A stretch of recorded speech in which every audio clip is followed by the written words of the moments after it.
بات یہ ہے بچے بچے کو پتا ہے کہ تمہارے پاس یعنی یہ جو یعنی منیب اور مظاہر اور یہ اعجاز الحسن اور یہ عمر عطا بندیال، تمہارے پاس کوئی اخلاقی قوت نہیں، تمہارا پیشہ ورانہ جو کردار ہے وہ ایک دھبا ہے، ٹرکوں رشوت لینے والے تم لوگ ہو، تم لوگوں کی ناجائز جائیدادیں عام لوگوں کو ہی پتا ہے، پیپل ہو میٹر ان کو ہی پتا ہے اور عام لوگوں کو ہی پتا ہے۔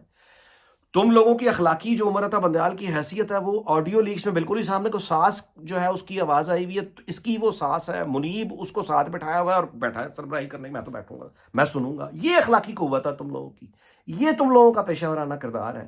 اس کو ساتھ لے کر تم انقلاب لا رہے ہو ریاست کے خلاف، کیا نتیجہ ہوگا اس کا؟ وہی ہونا تھا جو ہوا۔ یعنی وہ جو بچے بچے کو علم تھا کہ یہ بری طرح ناکام ہوں گے، یہ دہشت گردوں کی سہولت کاری کر رہے ہیں۔ اچھا، میڈیا میں جو بیٹھے ان کے فرعون ہیں، یہ آپ اندازہ ان کی عقلوں پہ ذرا دیکھ لیں کہ ان کی سینس آف ہسٹری کیا ہے، کہ وہ ایک یعنی ٹی وی شو کر کے یا یوٹیوب پر جھوٹ بول کے جھوٹ کا طوفان لا کے ملک کے اندر اور ملک سے باہر یہ سمجھ رہے ہیں کہ یہ بغاوت کرا دیں گے۔ اس طرح بغاوتیں ہوتی ہیں، اس طرح ریاستوں پہ قبضے ہوتے ہیں۔ یہ جھوٹے وی لاگ اور جھوٹی سوشل میڈیا کمپین سے کیا ریاستوں پر مسلح قبضے ہوتے ہیں؟ یار ان کی یہ سینس آف ہسٹری ہے، آپ اندازہ لگائیے۔ تو وہ عمر عطا بندیال ہو یا اس کے ہم نوا ساتھی ہوں، آج بہت بری طرح ان کی ڈیفیٹ ہوئی ہے۔ ان کے ساتھی برادر ججز نے اس بینچ کو اس کے پرخچے اڑا دیے، نوٹ لکھ کے دے دیا ہے کہ یہ جو ہے فل کورٹ ہی ہے جو اس کا صحیح وہ معاملہ کر سکتا ہے۔ ہمارا جو یعنی ہم جو بھی فیصلہ کریں وہ نہ کسی کے لیے قابل قبول ہوگا، نہ اس کی کوئی وقت ہوگی، یہ ہے اس کا مطلب۔ ایک اور تھپڑ کھا لیا، تھپڑ کھا کے چلے گئے اور منت ترلے کر کے گئے ہیں کہ ذرا عید کی چھٹیوں میں خیال کیجیے گا کھانے پینے کا یہ وہ۔ اور میرے پاس عمر عطا بندیال کا اب یہ قابل غور یہ آج کی بات تھی کہ مجھے موبائل فون پہ خط آئے، مطلب واٹس ایپ آیا، ایک بہت جوشیلے ایکٹیوسٹ عمران ریاض خان کے جی ان کو رہا کیا جائے، اس کی فیملی کا۔ عمر عطا بندیال کا نمبر کتنے لوگوں کے پاس ہے؟ کیا یہ وہ چیف جسٹس ہے جو یہ کہے کہ جی میں نے تو اپنا واٹس ایپ نمبر اخباروں میں اشتہار دیا تھا کہ کوئی بھی مجھ سے کبھی بھی رابطہ کر سکتا ہے؟ یہ ہے ایلیٹ کیپچر، اور یہ ایلیٹ کیپچر کے نام پہ جو پریویلیج لوگ ہیں، یہ جن کے سیاسی عزائم میں جو بھی آئے یہ اس کو اڑانے پر یقین رکھتے ہیں، وہ فوجی کیوں نہ ہو، ان کی آپ یعنی شعور دیکھیں کہ وہ یہ کہہ رہا ہے کورٹ میں بیٹھ کے ریکارڈ میں کہ مجھے موبائل فون پر آیا، میں تو اس لیے کنسرن ہوں۔ اور وہ جو باقی سارے کے سارے جن کی ذمہ داری اصل میں ایک منصف کے کندھوں پر ہوتی ہے، ان میں سے کتنے لوگوں کے پاس اس کا واٹس ایپ نمبر ہے، کتنے لوگوں کا معاملہ یہ ٹیک اپ کرتا ہے؟ یہ اس کی اخلاقی قوت ہے۔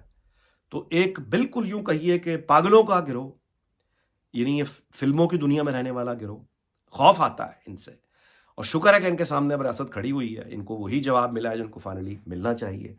اب یہ اپنی عافیت کے بچنے کے راستے ڈھونڈ رہے ہیں، لیکن ان کو میرا نہیں خیال کہ وہ اگلوں نے جب چھوڑا نہیں ہے تو ان کو کیسے چھوڑیں گے۔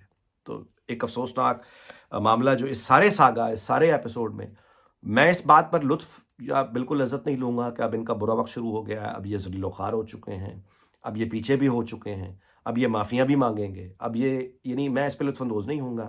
میرا افسوس البتہ اس بات پہ کہ جاتے جاتے ان لوگوں نے اس پوری عدلیہ کے نظام کو بہت کمزور کر دیا، اور جمہوریت اور سویلین آئین کا نام لے کے ان دونوں سپیس انہوں نے بہت کم کر دی، جس کو دوبارہ اب ٹائم لگے گا ری گین کرتے ہوئے یہ معاملات۔ اچھا آگے چلتے ہیں جی۔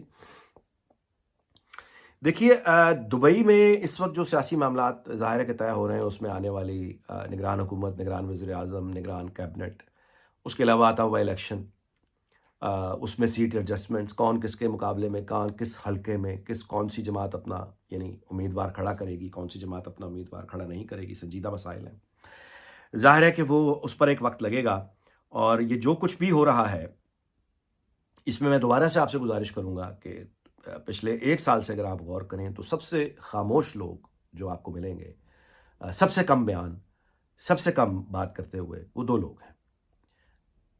میاں محمد نواز شریف، سب سے کم بات کی ہے انہوں نے، کوئی انہوں نے انٹرویوز نہیں دیے، لمبی چوڑی پریس کانفرنسز نہیں کی، کوئی انہوں نے یعنی کوئی بہت طویل یعنی جس کہنا چاہیے کہ ہر روز بیان کچھ نہیں ہے، بہت کم بولے۔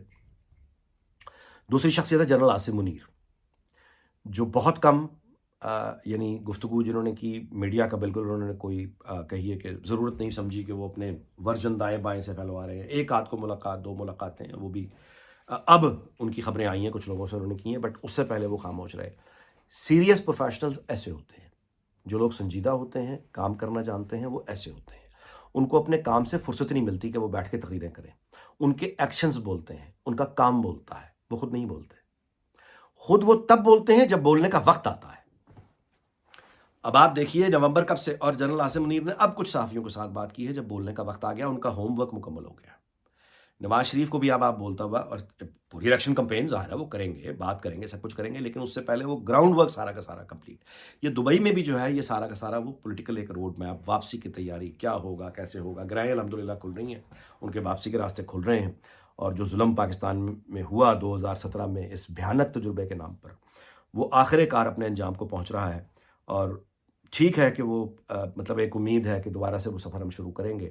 لیکن افسوسناک بات یہ ہے کہ قوم کے یہ قیمتی ترین سال ضائع ہوئے ہیں، اور ان قیمتی ترین سالوں میں کتنا ہمارا نقصان ہوا، کروڑوں لوگوں کے ساتھ کیا ہوا، اس کی ذمہ داری جن لوگوں پر آتی ہے، سہولت کاروں کی، اس پورے پروجیکٹ کے ڈیزائنر، اس پورے پروجیکٹ کے معمار، اس پورے پروجیکٹ کے فیسیلیٹیٹر، ان کو آپ کڑی سے کڑی سزا بھی دے دیں تو ملک اور قوم کا جو نقصان ہے یہ پورا نہیں ہوگا. چلیے اس دعا کے ساتھ کہ آئندہ اس طرح کے تجربوں سے وہ ہمیں محفوظ رکھے، اور اس طرح کے ایلیٹ کیپچر سے ہمیں محفوظ رکھے، پاکستان میں جمہوریت پھلے پھولے. اور اس دعا کے ساتھ کہ اللہ تعالیٰ پاکستان اس کے تمام ہمسایوں کو شاد اور آباد رکھے. آپ سے اجازت چاہتا ہوں، اگلے ویلاگ میں ملاقات ہوگی. اپنا بہت خیال رکھیے گا. اللہ حافظ.